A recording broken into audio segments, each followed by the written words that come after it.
lingkunganku, kreativitasku.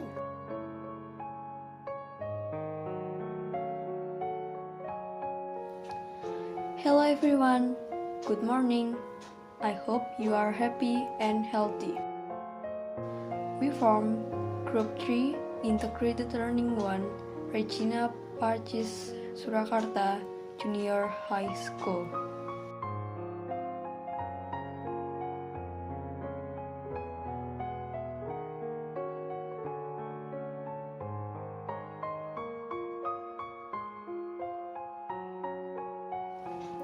Hello, I am Hosana Tiandra Putri.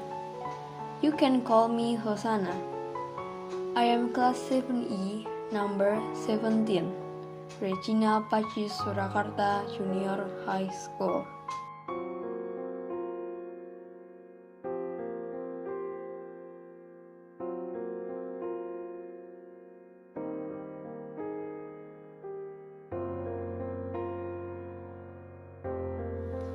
This is Faiz. His full name is Muhammad Faiz Priza. He is 12 years old. Number absent 25.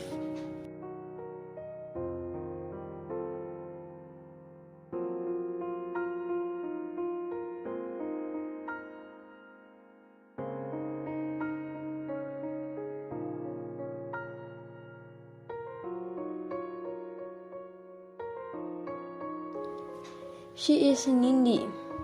Her full name is Archangela Alvareta Narindyaswari. Her number absent is 8.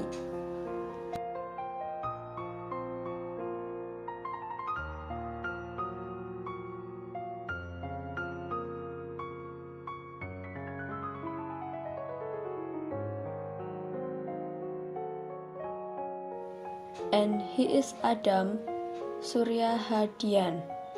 You can call him Adam. His age is 12 years old.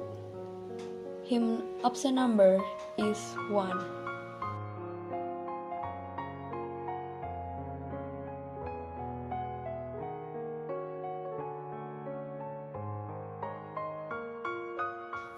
Solo, 17 Agustus 2021. Untuk Muhammad Faiz Priza dari Sumber Tapen RT 5 RW 3.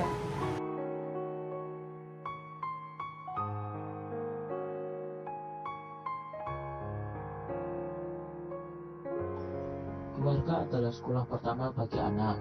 Orang tua adalah guru pertama bagi anak. Orang tua mengajarkan anak dari segi manapun. Lingkungan keluarga adalah proses kehidupan anak sebelum ke lingkungan sekolah ataupun masyarakat.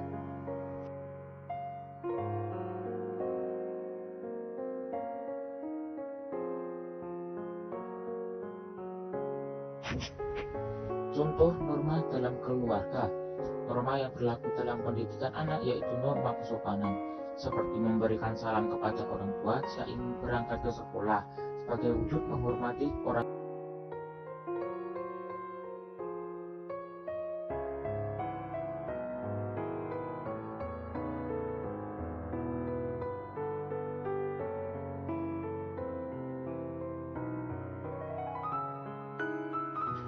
Sekolah.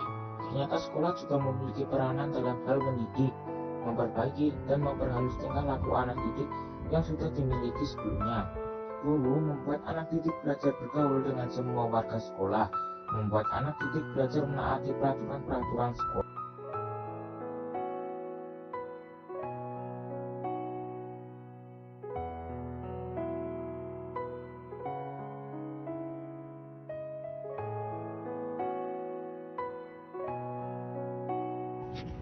Contoh norma dalam sekolah.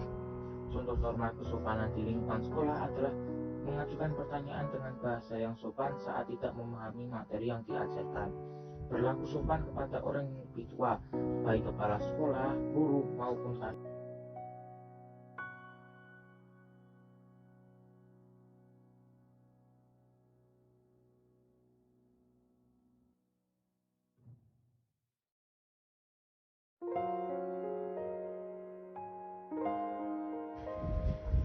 masyarakat.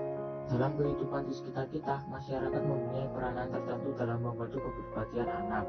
Maka tugas masyarakatlah untuk mengontrol perilaku anak, mengajarkan mereka sehingga berperilaku baik.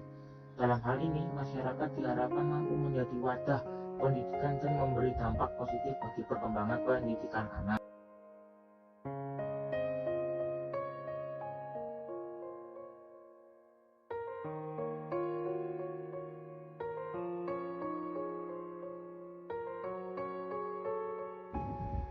Contoh norma dalam masyarakat. Contoh norma kesopanan pada masyarakat adalah menghormati orang yang lebih tua, berpakaian rapi, dan sopan.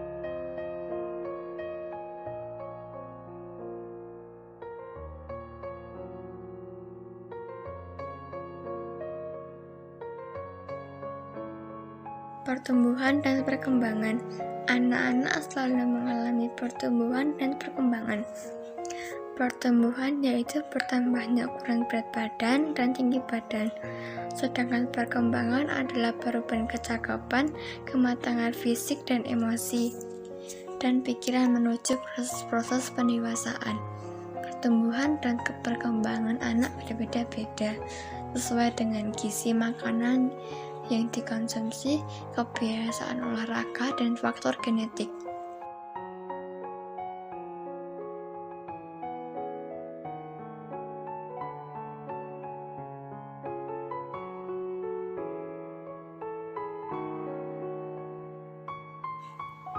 Faktor pertumbuhan. Faktor pertumbuhan terbagi menjadi dua, yaitu faktor dari dalam atau faktor internal, dan faktor luar atau faktor eksternal. Faktor dalam adalah keturunan, pembawaan atau genetik, sedangkan faktor luar adalah keadaan gizi, gangguan kesehatan, dan rangsangan.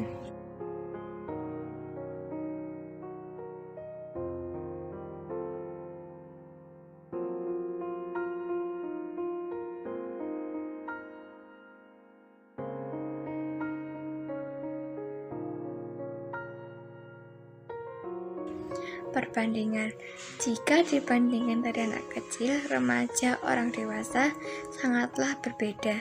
Perbandingan antara anak kecil, remaja, orang dewasa pasti bertambah, begitu juga dengan pertumbuhan tinggi badan.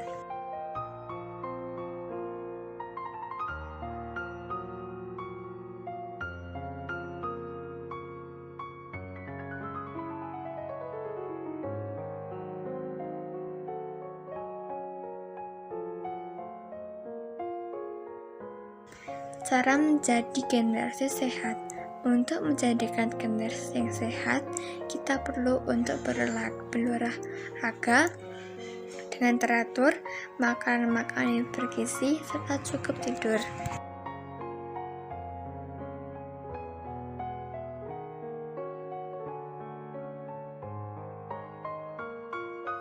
Di atas sudah kita ceritakan tentang peranan keluarga, sekolah, dan masyarakat. Juga bagaimana kesehatan mempengaruhi pertumbuhan dan perkembangan tubuh individu. Nah, sekarang akan kami ceritakan juga lingkungan dan budaya sekitar kita di Indonesia yang sangat kaya dengan sejarah budaya yang tinggi. Kita perlu mengetahui tentang sejarah bangsa Indonesia serta peninggalan sejarah dan budaya Indonesia agar kita senantiasa memahami jasa-jasa para pejuang negeri kita ini dan membangun tanggung jawab untuk menjaga negeri bumi Nusantara ini dengan semangat.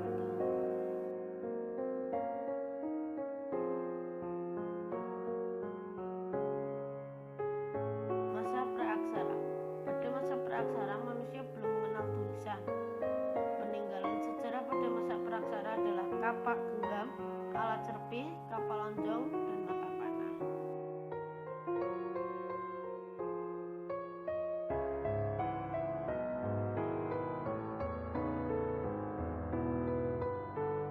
Masa Hindu-Buddha dan masa Islam.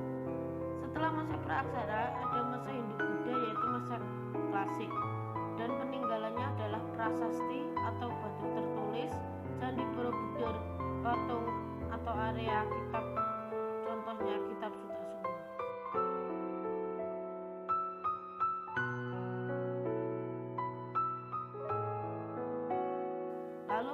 mulai terdapat pada masa Islam, yaitu masa kejayaan dan peninggalan sejarahnya adalah masjid.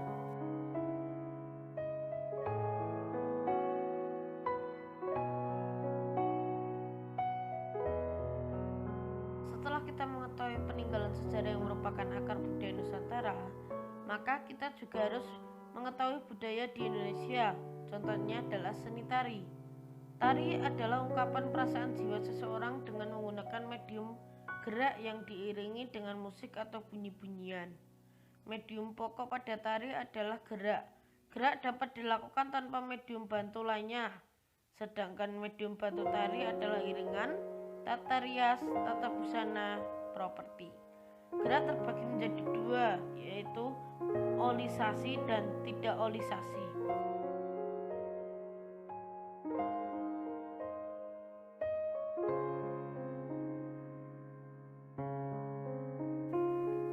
Elemen dasar tari. Elemen-elemen dasar tari adalah gerak yang terdiri dari ruang, waktu, dan tenaga. Ruang adalah dalam melakukan gerak tari, tentu harus ada ruang. Elemen waktu atau tempo berkenan dengan ritme gerak tari yang membentuk rangkaian gerak. Waktu tari terbagi menjadi dua, yaitu tempo dan irama. Tenaga dalam menari yaitu pengaturan dan pengendalian tenaga pada saat menari merupakan salah satu kunci yang harus dikuasai agar dapat menari dengan baik dan kreatif.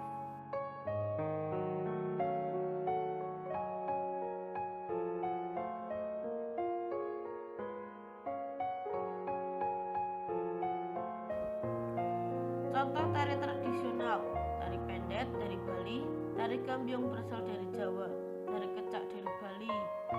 Akhir-akhir ini tarian tradisional mulai perlahan-lahan dilupakan. Kita sebagai masa depan bangsa baiknya melestarikan dan mengembangkan tari tradisional.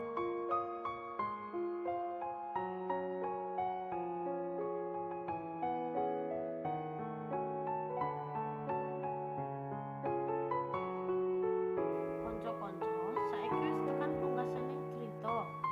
Kita njokaken puja-puji syukur marang Sang Hyang Widi Wasa awet saking welas asihipun ingkang kathah kagem kita sedaya. Awet saking berkahipun nagari endah Indonesia. Mugi tansah kita sedaya saged nandur kabecikan lan tanggung jawab njagi nagari Nuswantara Indonesia kanthi temen lan bunga. Mekaten carita saking kula. Matur nuwun sampun mirsani dumugi pungkasan. Nuwun sewu menawi mboten tembung ingkang mboten kapeneran. Monggo sami-sami kita njagi lingkungan kita kanthi apik lan njagi norma lan aturan sing berlaku ing kaluwarga, sekolah lan masyarakat ing sakiwa tengen. Sekian dari kami, jangan lupa subscribe dan like ya.